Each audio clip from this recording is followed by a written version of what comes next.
Hello friends, সবাইকে শুভ সন্ধ্যা। আমি আমার চ্যানেলে সবাইকে ওয়েলকাম করছি। আশা করি সবাই ভালো আছো, সুস্থ আছো, স্বাভাবিক আছো। আমরা আজকে আলোচনা করব হচ্ছে গিয়ে শিশুকেন্দ্রিক শিখন পরিচালনার দক্ষতা। যখন সত্যি শোনা স্টার্ট করেছি সেটা আমরা প্রত্যেকটা স্কিল দিয়ে শেষ করব, তারপর আমরা অন্য সাবজেক্টে যাব। যখন আলোচনাটা স্টার্ট করলামই, ঠিক আছে? তাহলে আজকে আলোচনা করব শিশুকেন্দ্রিক শিখন পরিচালন দক্ষতা। এদিকে দেখো প্রশিক্ষণ কেন্দ্রের নাম, শ্রেণী যেমন সেম টু সেম আছে। এদিকে চলে যাব বিষয় বাংলা পাতাবার একক সত্যি শোনা। আমি তিনখানা উপ একক নিয়ে আজ অবধি আলোচনা করেই চলেছি। ওকে, আজকের পার্ট আমরা বুড়ো চাষি, আজকে ক পার্ট আলোচনা করবো। কেন কপাট তো আলোচনা করেছি, বাট আজকে দেখো শিশুকেন্দ্রিক শিখন পরিচালন দক্ষতা। আজকে আমার স্কিলটা অন্য আছে, ঠিক আছে? তাহলে আচরণাঙ্গ সমূহ: শিক্ষার্থীদের সক্রিয় অংশগ্রহণ, ধারাবাহিকতা বজায় রেখে মতামত প্রকাশ, শিক্ষার্থী অথবা শিক্ষক শিক্ষার্থীদের মধ্যে পারস্পরিক মিথস্ক্রিয়া, শিক্ষার্থীদের দ্বারা সিদ্ধান্ত গ্রহণ। চলো স্টার্ট করি।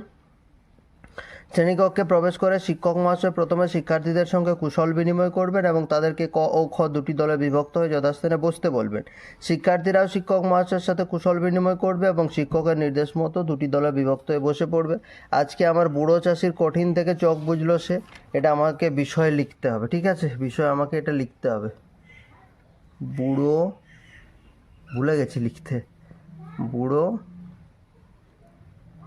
চাষির কঠিন অসুখ করেছে, এখান থেকে dot dot dot dot dot dot কী হবে শেষে একেবারে, চোখ বুঝলো সে। ওকে, চলো। শিক্ষকের আচরণ হচ্ছে, এরপর শিক্ষক মহাশয় বিষয়বস্তু সম্পর্কিত একটা ছবি শিক্ষার্থীদের দেখাবেন এবং ছবি সম্পর্কে উভয় দলকে একটা করে মন্তব্য করতে বলবেন। শিক্ষার্থীরা প্রথমে মনোযোগ সহকারে ছবিটা দেখবে এবং মন্তব্য করবে। ক দল বলছে সে ছবিতে একজন লোক শুয়ে আছেন, খ দল বলছে স্যার পাশে দুজন লোক দাঁড়িয়ে আছে। দুজন লোক বলতে চাষির ছেলে এবং চাষির বউ, আর যে লোকটা শুয়ে আছে সেটা হচ্ছে চাষি স্বয়ং। ধারাবাহিকতা বজায় রেখে মতামত প্রকাশ। এরপর শিক্ষক মহাশয় আজকের বিষয়বস্তু শিক্ষার্থীদের সামনে যথাযথভাবে উপস্থাপন করবেন। শিক্ষার্থীরা মনোযোগ সহকারে শুনবে এবং বোঝার চেষ্টা করবে। শিক্ষার্থীদের দ্বারা অংশগ্রহণ হয়ে গেল, শিক্ষার্থীদের সক্রিয় অংশগ্রহণ হয়ে গেল। এরপর শিক্ষক মহাশয় নির্দেশ দেবেন যে কদল খদলকে প্রশ্ন করবে, খদল উত্তর দেবা, এবং খদল কদলকে প্রশ্ন করবা এবং কদল উত্তর দেবা, ঠিক আছে? শিক্ষক মহাশয়ের নির্দেশ অনুযায়ী শিক্ষার্থীরা প্রশ্নোত্তর পর্ব সেরে নেবে। প্রশ্ন: কদল বলছে চাষির কটা ছেলে ছিল, খদল উত্তর দিচ্ছে চাষির একটা ছেলে ছিল। আবার খদল প্রশ্ন করছে জমির নিচে কী পোতার কথা বলা হয়েছে, কদল উত্তর দিচ্ছে সোনা, ঠিক আছে? তাহলে ধারাবাহিকতা বজায় রেখে মতামত প্রকাশ হয়ে গেল। এরপর শিক্ষক মহাশয় শ্রেণীর সমস্ত ছাত্রছাত্রীর উদ্দেশ্যে জিজ্ঞাসা করবেন, সোনার ইংরেজি প্রতিশব্দ বলো তো দেখি। তো দেখো সোনার ইংরেজি প্রতিশব্দ হচ্ছে গোল্ড। এটা দেখো শিক্ষক শিক্ষার্থী পারস্পরিক মিথস্ক্রিয়া হয়ে গেল, প্রত্যেকটা স্কিল হলো। এরপর আজকের পাঠ থেকে আমরা কি জানলাম? আজকের পাঠ থেকে আমরা জানলাম যে চাষি মারা যাওয়ার আগে তার ছেলেকে সোনা যেখানে লুকিয়ে রেখেছেন সেটা বলে গেলেন। এছাড়াও জানলাম যে চাষির ছেলে খুব অলস প্রকৃতির ছিল, শিক্ষার্থীর দ্বারা সিদ্ধান্ত গ্রহণ। তাহলে সব কটা কম্পোনেন্ট আমাদের মধ্যে হয়ে গেল, ঠিক আছে? সব কটা কম্পোনেন্ট আমাদের মধ্যে হয়ে গেল।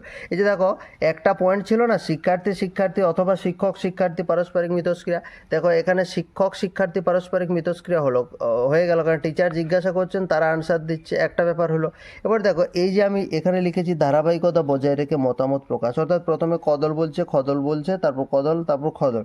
এখানেও দেখো ধারাবাহিকতা বজায় রেখে মতামত প্রকাশ, কদল বলছে, তারপর খদল বলছে। এটা তো অ্যাকচুয়ালি কি, এটা অ্যাকচুয়ালি হচ্ছে ধারাবাহিকতা বজায় রেখে মতামত প্রকাশ। মানে কি, মানে হচ্ছে যে